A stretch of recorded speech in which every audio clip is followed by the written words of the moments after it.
bading na bading sa'yo. Nasaan siya? Ilabas niyo na! Ilabas niyo na yung kriminal na yan!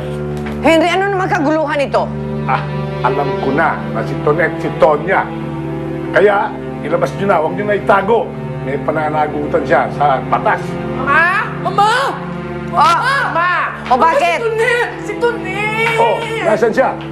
Kailangan harapin niya ang problema. Wala na siya. Umalis kagabi. Bakit niya pinayagan siyang umalis o makatakas? Aba, paano na ngayon? Paano na ang katarungan para kay Ramon? Excuse me. Ito po, iniwan ni Chanel. Para sa inyo.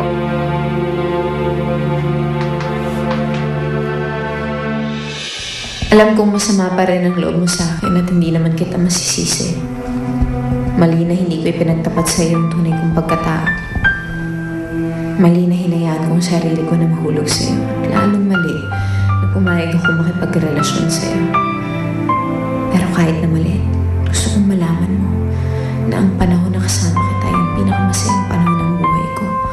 At kahit kailan ay hindi ko makakalimutan yun dahil doon ko naranasan na magmahal at mahalin na totoo. Kahit mali. Sana balang araw ay mapatawad mo ko. Love, Tonya.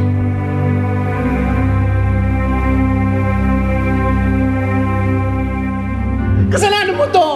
Bakit pati ako nasama rito? Eh, hindi nga ako bakla. Huwag mo na akong tawagin bakla. Ay, nako. Tsaka, teka lang.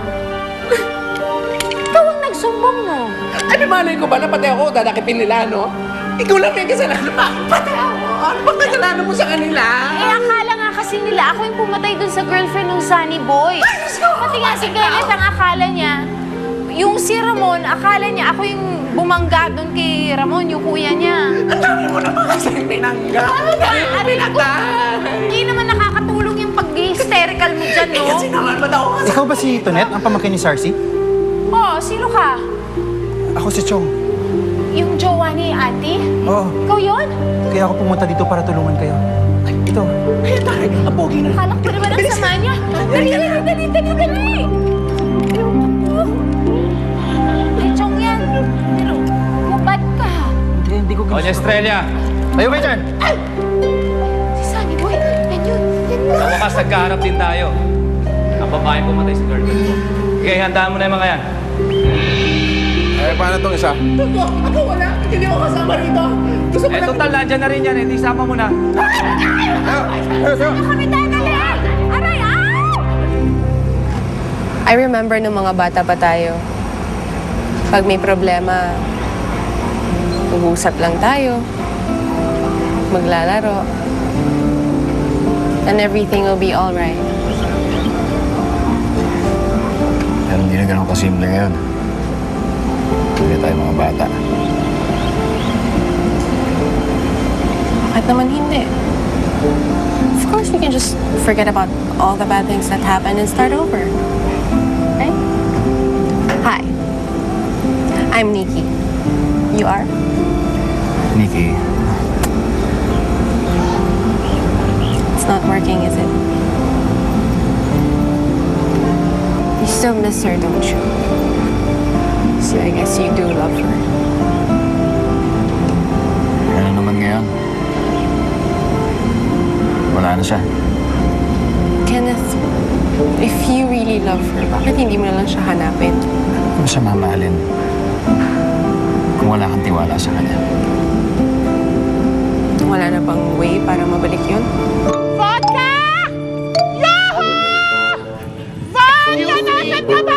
Anong ginagawa mo? What are you doing? Si Vodka, hindi ko kasi makita. Paano mo makikita? Nandiyan ka lang. Umikot ka kaya. Umikot naman ako. I doubt it. Bakit? Mama, si Vodka nawawala. Ano? Si Vodka. Vodka! Anong meron? Narinig ang mga bakla? Ano ka na? Hindi! Listen! Si Vodka nawawala kagabi pa. That's why we're worried. Nawawala si Vodka? Abay, nawawala rin si Tonet. Excuse me? Bakit? Excuse me, tabi. Ano yun? Go! Ano nakita mo? Ay? Ano yan? At diamond-studded colored eyelashes. Ha? Hindi to basta-basta iiwan ni Vodka. May nangyari sa kanya. Talaga? Baka naman nalaglag yan dyan. Ano? Naiwan lang yan dyan. Hindi. Epoxy ang ginagamit ni Vodka na pandikit dito. Kaya hindi ito basta-basta matatanggal. Ibig sabihin nagkaroon ng struggle. Mama, report na natin ito sa pulis. Ito ang prueba niyo na kinidnap ang kaibigan niyo? Niloloko niyo ba kami? Officer, that's absurd. He's been gone the whole day. You cannot just concoct something like that. Magsasabi kami ng totoo, no? Anong pinagsasabi mo?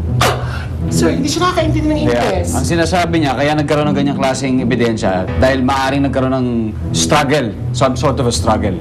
Okay? Meron pa po ba kayong ibang prueba bukod dito?